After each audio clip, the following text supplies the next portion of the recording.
ቤት አከራዮችም ሰው መብላት ነው አሉ የቀራል። እውነት ከልቤ ይቅር በሉኝ። እናንተም ልጆቻችን ናችሁ፣ እውነቴን ነው። ግን ሰውን መብላት ቀርቷችኋል። ደግሞ አሁን አንድ ወንድም እየነገረኝ ነበር። ከአንዱ ቢወደድበት ወደ ሌላ እንዳይሄድ ቤተ ክርስቲያን ነው አሉ ተመካክረው የሚጨምሩት። እኔ 500 ልጨምር ነው። ጨምሪ እንትና ጨምሪ። እሺ ማታ ሄደው ይጨምሩታል። ማታ ሄደው ይጨምሩና ከዛ ምን አደርጋለሁ ሌላ ልፈልግ ሲል እዚያም 500 ጨምሩ፣ እዚያም ጨምሩ። ታው ሰውን መድረሻ አታሳጡ። እናንተንም እግዚአብሔር መድረሻ ያሳጣችኋል። እውነቴን ነው። ይሄ ቤት ይፈርሳል። ይህ ዘመን ያልፋል። ድሃ መሰቃያት፣ ድሃን ታሰቃያላችሁ። ደግሞ እንዲያስብላችሁ አውግር መታችሁ ቅዳሴ አታፍሩም ወይ? የክርስቶስ አካል መጠጊያ እያጣ ልጄን እንዴት ላሳድግ እያለ በ2000 ብር በ3000 ብር ደመወዝ ለልጁ የሚሰጠው ያጣል።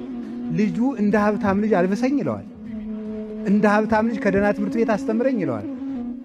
እንደ ሰው አርዶ በዓል ማሳለፍ ይፈልጋል። እንዴት ድሃ መከራ ታሳጥያላችሁ? አውሬ ነን እንደኛ? ይሄን እኮ የምናስበው በእውነቱ። ይሄን እንዴት አታስቡ? እንደው እግዚአብሔርን መቼ አስጠጋይ ልትሉት ነው ነገር? አይምሮ ማለት ይሄ ነው። እየቆረጡ ያጤሱት ነበር። ሰው ጨከነ።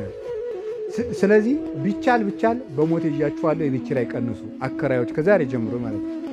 እኔ የመንግስትን መንግስት ጋር ትጨርሳላችሁ። እኔ እንደ ቤተክርስቲያን ሰው ነው። ሰው አታሰቃዩ፣ ሲሆን በነፃ ስጡ። ይሄን ክፉ ቀን ለወር አሳልፍ በሉት። አይ እንደሱ አይደለም እኮ ያልኩት። ቆይ ቢያንስ ለአንድ ወር አሳልፍ፣ ለሁለት ወር አሳልፍ።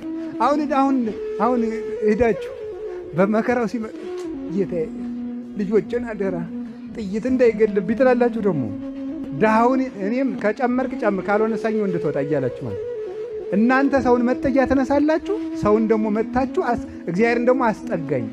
እናንተ መስጠት ለማያውቅ ሰው መቀበልን ማን አስተማረው?